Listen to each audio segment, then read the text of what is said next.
ಇಂಥ ಒಬ್ಬ ಮಹಾನ್ ವ್ಯಕ್ತಿ ನಮ್ಮ ಮಧ್ಯೆ ಇಲ್ಲದೆ ಇರ್ತಕ್ಕಂಥ ಸಂದರ್ಭದಲ್ಲಿ ಎಲ್ಲ ನಿನ್ನೆಗೆ 3 ದಿವಸ ಆಯ್ತು ಕಾರ್ಯಕ್ರಮ ಮುಗಿಸಿ ಈ ದಿನ ನಮ್ಮ ಪಕ್ಷದ ವತಿಯಿಂದ ಮುಂದೆ ಅವರ ಸೇವೆಗೆ ಅವರ ದೊಡ್ಡತನಕ್ಕೆ ನಾವು ಯಾವ ರೀತಿ ಅವರಿಗೆ ಗೌರವ ಸಲ್ಲಿಸಬೇಕು, ಗೌರವಾರ್ಪಣೆ ಮಾಡಬೇಕು, ಆ ವಿಚಾರವಾಗಿ ಈ ದಿವಸ ನಮ್ಮ ಕೊತ್ತೂರು ಮಂಜಣ್ಣನವರ ಒಂದು ಮಾರ್ಗದರ್ಶನದ ಮೇರೆಗೆ ನಮ್ಮ ತಾಲೂಕಿನ ಒಬ್ಬ ಪ್ರಶ್ನಾತೀತ ನಾಯಕರಾಗಿ ಗುರುತಿಸಿಕೊಂಡಿರ್ತಕ್ಕಂಥ ನಮ್ಮ ಆರ್ನಾಳಣ್ಣವರು, ಬ್ಲಾಕ್ ಕಾಂಗ್ರೆಸ್ ಅಧ್ಯಕ್ಷರುಗಳಾದಂಥ ಅಮಾನುಲ್ಲಾ ಅವರು, ಹಿರಿಯರಾದಂಥ ನಮ್ಮ ರಾಮಲಿಂಗಾರೆಡ್ಡಣ್ಣ, ಶಿವಣ್ಣ, ರಾಜೇಂದ್ರ ಗೌಡರು, ಮಂಜಣ್ಣ, ಸುಹಾಸು ಗೌಡರು ಸುಮಾರು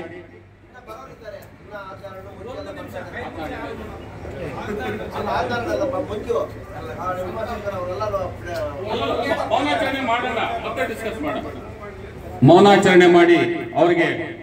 ಗೌರವ ಸಮರ್ಪಣೆ ಮಾಡುವ ಮುಖಾಂತರ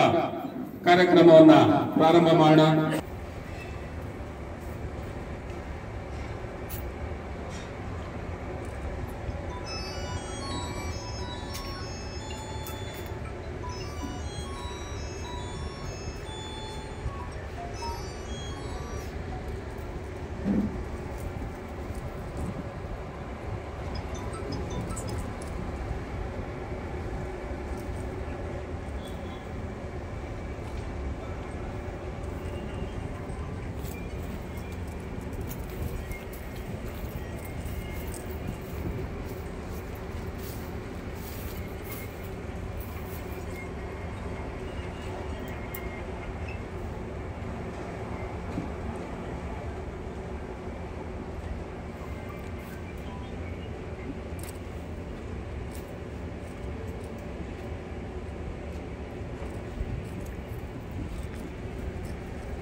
ಒಂದು ನಿಮಿಷಗಳ ಕಾಲ